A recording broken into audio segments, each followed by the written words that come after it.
Hello and welcome to the Patreon vote results for 2025. Yes, we've had the big vote, and I call it the big vote. It's been a relatively low-key contest this year, as I was quite busy with our weird revels, so we were a little overstretched administratively.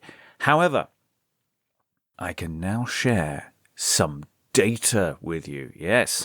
There will be a link to a graphic for listeners, so you will be able to look at this visually if you like, though I will make this as clear as I can for the audio medium. I haven't gone into much detail about the big voting results in the past, partly because I made the voting system too complicated when we first started doing this all those years ago, so that the results were really ungraphable. But also because the number of votes we had was so low, it didn't really look like anything either. I mean, 2 or 3 votes for pretty much every single play doesn't really make a particularly interesting graph. However, I've now had 2, maybe 3 clear years worth of pretty straightforward data, and I've mixed that in with the older votes over time, so that now it sort of looks like a thing that we can actually talk about. So first up, I know, you want to know who won. I will tell you in just a moment. We're getting there, nearly there. I will tease, it was a tie-break situation. Yes, there were 2 winners of the Patreon vote. Now, the rules for a tie-break are manyfold. First off, if there is a tie, I use the playwright with the most votes to break the deadlock. Then if it's still a tie, or if it's by the same playwright, so therefore no differential, I can either just choose myself as director of this enterprise, or I can send it back to the patrons for a special final vote. And some of that's down to just pragmatic reasons about how things work. Sometimes it's very clear that I know I can produce X play better than Y play. Maybe Y play needs a longer run-up. But this year, it has been fairly straightforward.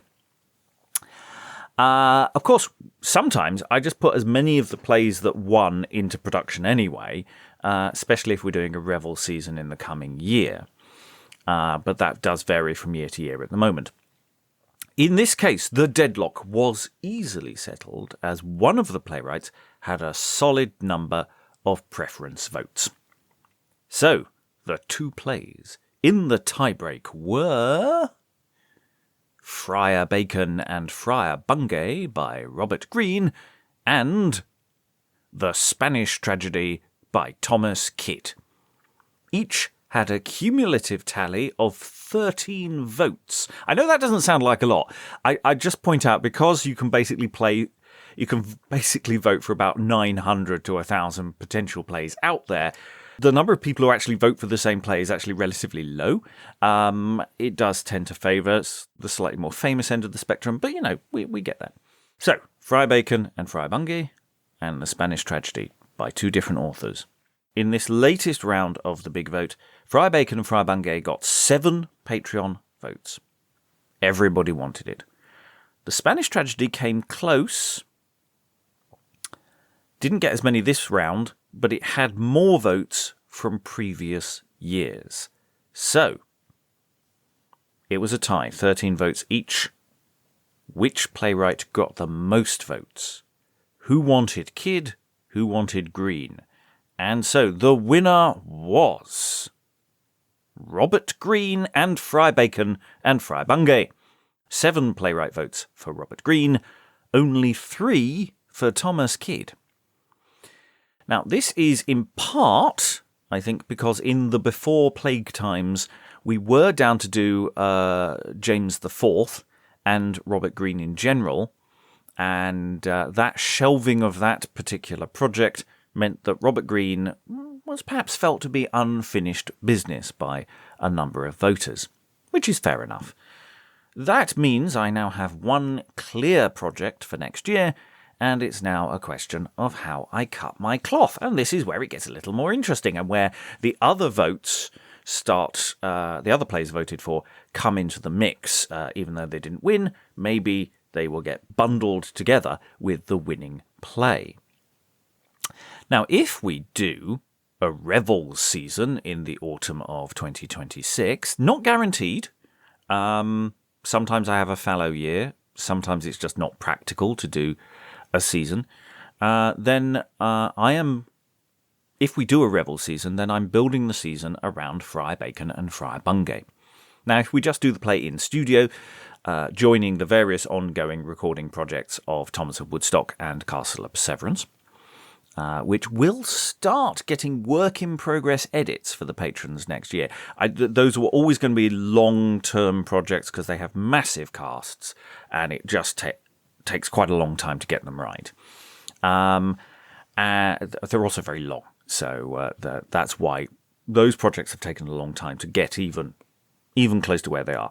And there were a number of delays that happened for our studio recording process. So they are behind schedule, Thomas of Woodstock and Castle of Severance, but they are coming along nicely.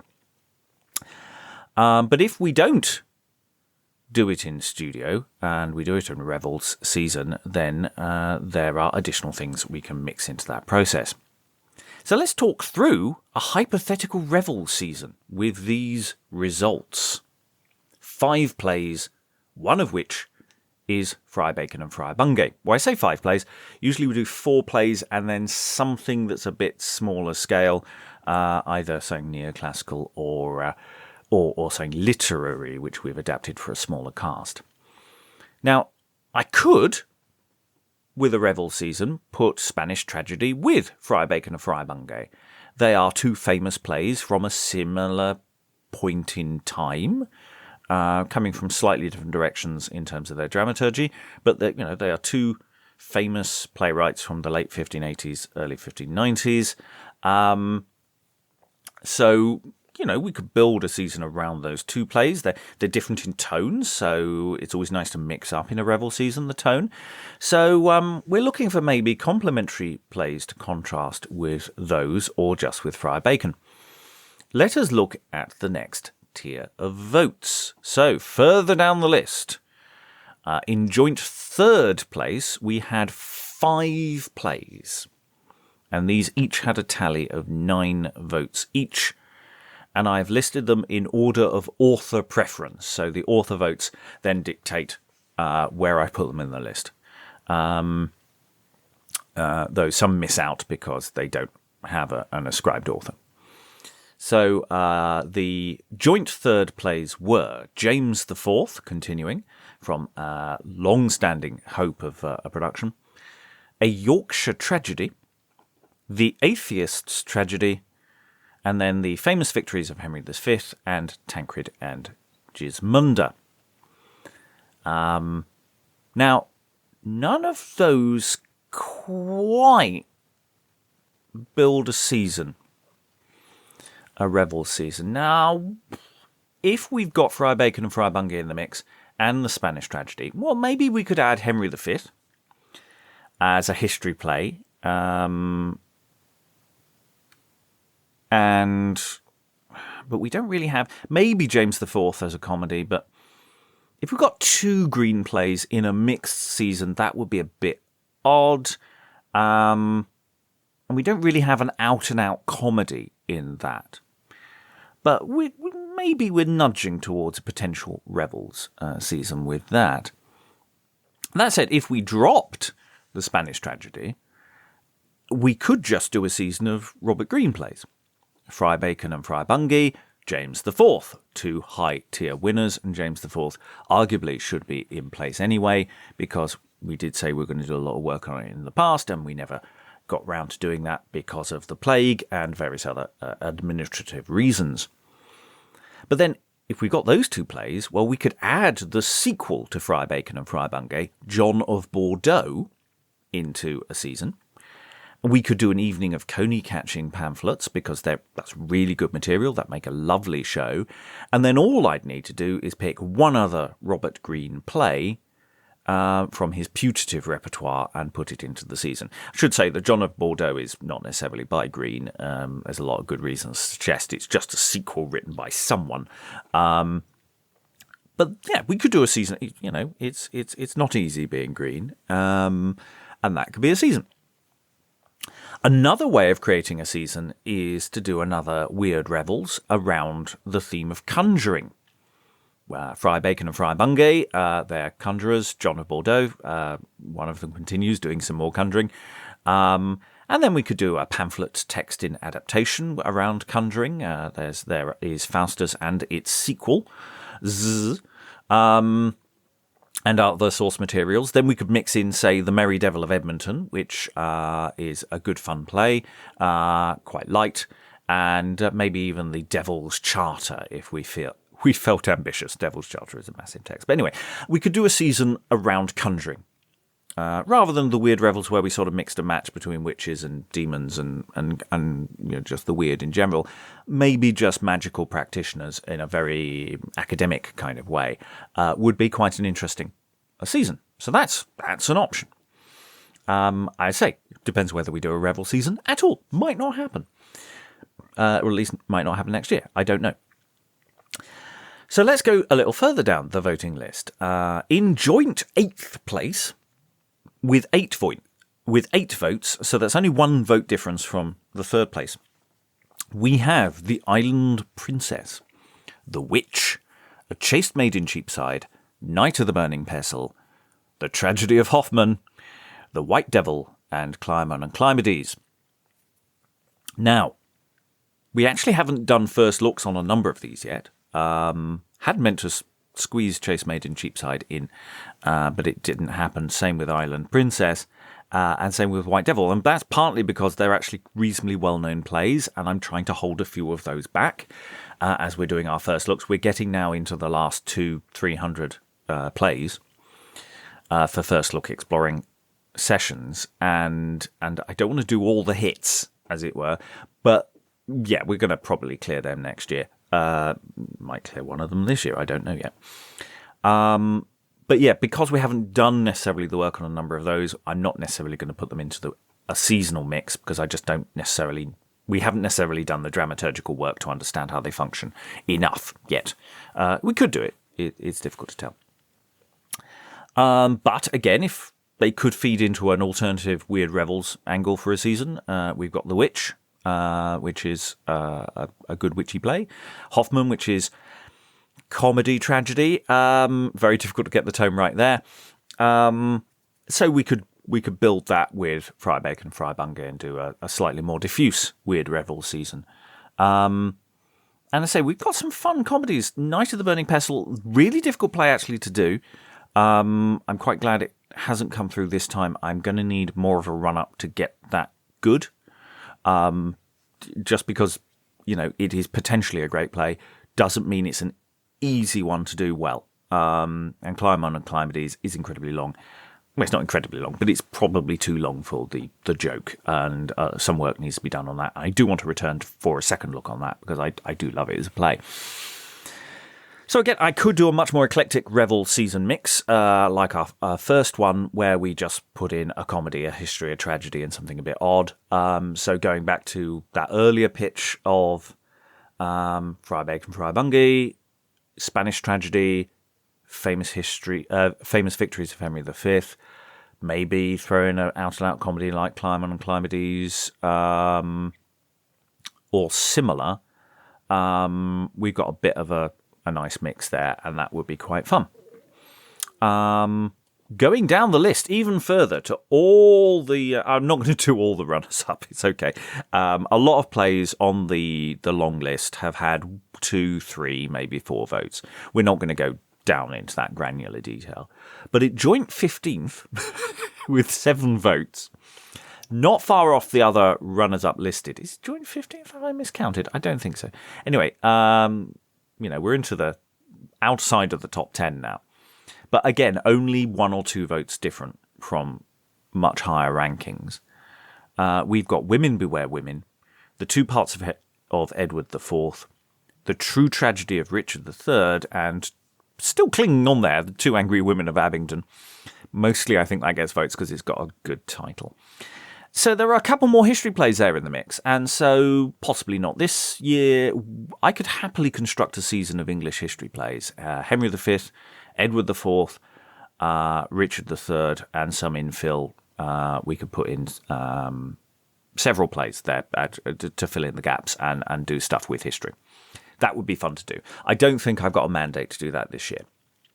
But as we're continuing to work on Thomas of Woodstock, we're filling in quite a lot of gaps here. And we could do Sir John Oldcastle and things. And that would make a really interesting season of work. Now, not going to go through all the runners and riders, but new to the vote this year, got onto the long list, though none got very, very high on the list because they're new additions. And it's John Lilly. John Lilly's been doing something a bit weird. I don't know what's going on, because it's taken quite a long time for the most famous of John Lilly's plays to get voted for. So they weren't even on the long list until this year. Galatea, Sappho and Phao, and Love's Metamorphosis have only just joined the other John Lilly plays. And John Lilly, as a playwright, has always had a fairly high number of votes for his work, 11 votes in total as a playwright. But the winning play within his oeuvre is still Midas, with 5 votes today. And I personally really like Midas, so I have been pushing it behind the scenes. So that might be why that's artificially high, because I think it's a sort of underrated play from his more famous canon. Additions to this year to the long list: Thomas Cromwell, Look About You, Misogynous, the End Towns sequence of mystery plays, Rodon and Iris, a Norwich play for a flower festival, which is really quite fun, actually. Hannibal and Scipio, which we've not done a first look on, and The Birth of Merlin, which is bonkers. And it's interesting. There was definitely a lot of sustained online interest on social media about The Birth of Merlin, and then nobody actually voted for it. I think one person did. So well done there. You do need to become a patron if you want us to actually, spend money to put on the play. Sorry, that's the system, really. You bribe us and then we put it on. That's how it works. In terms of playwrights, who was the playwright everybody wants? Everybody votes every year. And I think has been pretty high in the rankings pretty much every year. I think this is second winning year in a row. Weirdly, and I say weird. I'll explain why I say weirdly in a moment. So the highest ranking playwright with 12 votes is Thomas Dekker. And the reason why I say it's weird is because no one actually ever votes for his actual plays. So they vote for the platonic ideal of Thomas Dekker. And then apart from Shoemaker's Holiday, which so far has 6 votes in total, nobody has actually bothered to actually choose any of his plays. So I think there might be a couple of multi-author plays that he's technically been voted for. But, in terms of his own work, that's it. In terms of genre, always a slightly messy statistic in the listings. Tragedy is the genre most people want with 20 votes. Comedy is close second at 19, though generally people vote in terms of the actual plays they vote for. They generally vote for more tragedies than comedies. I think that's true. I haven't actually double-checked that statistic, but that's sort of how it looks to me. Which, considering actually how many comedies there are in relation to how many tragedies there are, I find an interesting statistic. Next down that list is with 16 votes is history plays. The Inns of Court are next with 10 votes. So, there's definitely a high interest in tragedy and comedy. Then it sort of dips a bit to history and then down to the other slightly less sexy genres. Morality and interlude drama have been voted for 9 and 8 respectively, but because that's a split genre, so morality plays and interlude plays, there's a lot of overlap there. Not every interlude drama is a morality play, and not every morality play is an interlude drama. But if you combine those 2 votes together, they would have 17 votes combined, making arguably moral interludes, the third place genre above history. I'm going to stick to splitting the difference because actually I think there is a difference in interest there. And I don't think genuinely as many people want morality and interlude drama than history or other genres there. Everything else bimbles around at the bottom there. If we continue to grow, I am winding up now. If we continue to grow as a group and an organisation, we are very much a podcast run by me, your host, Robert Crighton.